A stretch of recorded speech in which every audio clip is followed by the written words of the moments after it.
Does your footage look and sound like this? And you want it to look and sound like this? Here is how.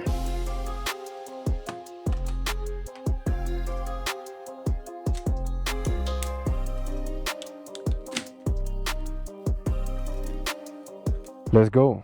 Alright, are we live?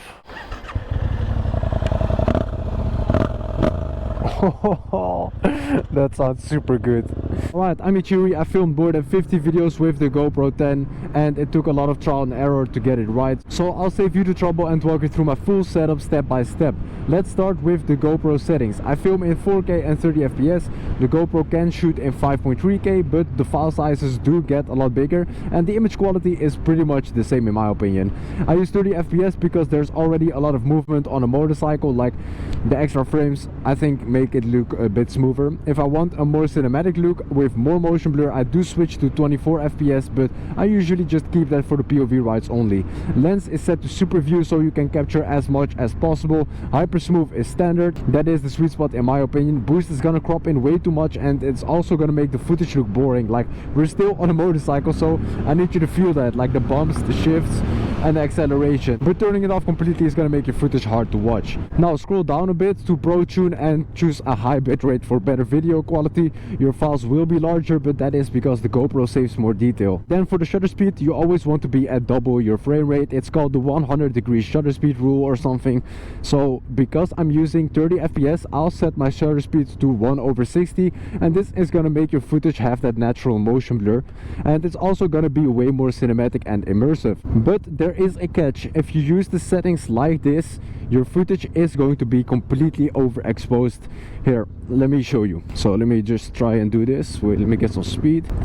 And there we go. Everything is going to be way too bright and overexposed, especially over there, and that's because a slower shutter speed lets in more light. So to fix that, you're going to need ND filters, and these things are basically sunglasses for your camera. Let me put it back on while not riding. I use the ND8 for cloudy days, ND16 for most regular conditions like today, and ND32 when it's really sunny. I'm using these from Polar Pro, but I've got all the links to my gear in the description below, so don't worry. If you don't want to use ND filters, you can just leave your shutter speed on auto, but then your footage is gonna be less sharp and less natural because the GoPro raises the shutter speed to compensate for the brightness. For me, I found them to be 100% worth the money. The next setting is white balance. Just leave it on auto. The lighting changes a lot while riding, and honestly I think the GoPro does a pretty good job at this. EV compensation is not available when you're using a shutter speed of 1/60. If you are using the auto setting for the shutter speed, then you can use -0.5 on the EV compensation to protect the highlights a little bit. ISO minimum is 100 and maximum is 3200. The ISO is controlling how sensitive your camera is to the light, so when you're riding through a darker area or a lighter area, it's going to increase or decrease. The footage will be a little bit more grainy in the darker areas, so there is that, but honestly I'd rather have footage that I can actually see. Sharpness is set to medium and the color is set to natural. I only use flat if I want to specifically color grade my footage, and the GoPro setting is just way too saturated in my opinion, but usually I just leave it on natural. It's the easiest setting to also tweak a little bit. Hey. Last but not least, exit the whole setting menu, swipe down and make sure you enable maximum performance. I'm not really sure what it does exactly, but we're looking for maximum quality, so maximum performance is a given. I think it does something with like frames or something like that. I don't know, I don't remember. Now your footage is looking better, but it still sounds like this. And we want this. For motovlogging, I use the GoPro Media Mod with the Rode Lav Go microphone. The mic sits close to my mouth inside of my helmet, and I use a dead cat because the wind noise is going to become a huge problem once you start riding. I bought a cheap dead cat at first, but it was absolutely terrible, and once I switched to the Rode one, the audio improved by a lot. The main reason I use this setup is convenience, because the footage and audio are recorded into one specific file, and the GoPro handles the gain automatically, so for motovlogging it's just way easier. Before I switched to the Media Mod, I used the Zoom Zoom H1n with the Rode Lav Go, and at first I thought it was a smart way to save money because I could use the same recorder for both motovlogging and POV rides where I wanted to record my exhaust audio separately. It worked, but the workflow was absolutely awful because every ride meant syncing the footage with the audio and matching the zoom files with the GoPro files and hoping neither of the devices would just die halfway through the ride, which happened multiple times, by the way. So if you mainly want to motovlog, just save yourself the trouble and get the Media Mod. For POV rides though, I still use the Zoom H1n. If you actually want proper exhaust audio, you really need an external recorder. The settings I use are 48K 24 bits, low cut at 160 Hz, limiter on, auto level off, and the gain is set to 5. Low cut helps remove some of the low wind rumble, and the limiter helps prevent clipping, and the gain basically controls how sensitive the recorder is. Wind noise is gonna be your biggest enemy once again, so I also use a cheap dead cat on the recorder, but the settings alone are not gonna save you. Placement is gonna matter a lot, and what worked for me was wrapping the controller inside of my neck warmer and putting it inside of my backpack net. This way it's really close to the exhaust but not too close. This worked for my MT125 with my Aero exhaust, but like this bike, when it had the stock exhaust, it just wasn't a distinct enough sound to be picked up, so I mostly picked up wind noise instead of the exhaust noise. So what I did was get an Insta360 mount and got it as close to the exhaust as possible and set it to gain 3. But the downside is that the recorder is kind of mounted to the bike, so a lot of vibrations are also going to be picked up by your recorder, and that is kind of a problem with the CP2 engine. So what I actually did was just buy a new exhaust. It cost like 1300 euro, but it was definitely worth it. I enjoy riding way more now.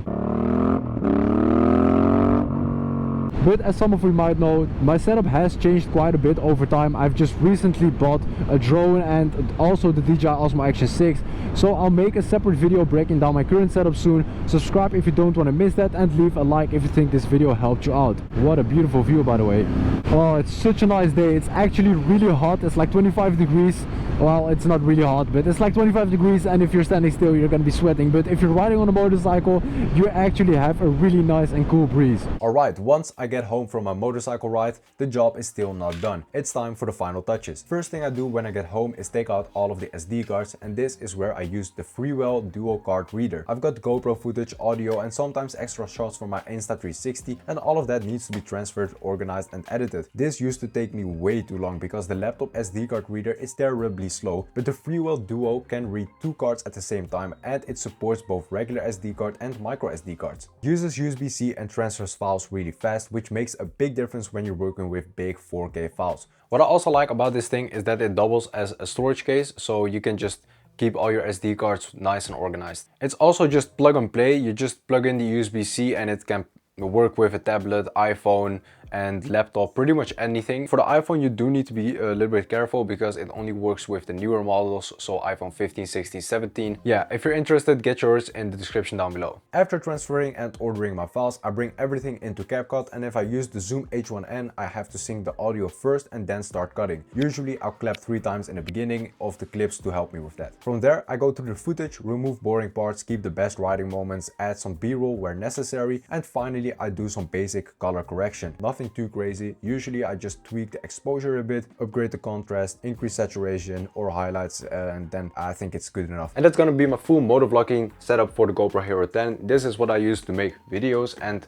honestly, this still doesn't mean you can make good videos. To make good videos, you need to know how to get people to watch, to click, and a lot more things. That's why I made the motovlogging starter guide. It's how I make videos, and everything I learned, it goes way deeper than I can do in this video and in any other video. To be honest, it's 40 pages long, but I actually tried to make it useful, not just some random checklist. I actually tried to explain all the basic concepts, and I even showed some examples from my channel of how I do things. It talks about basically everything. The first 100 creators get a 50% discount. Link is in the description below. Thank you guys for watching.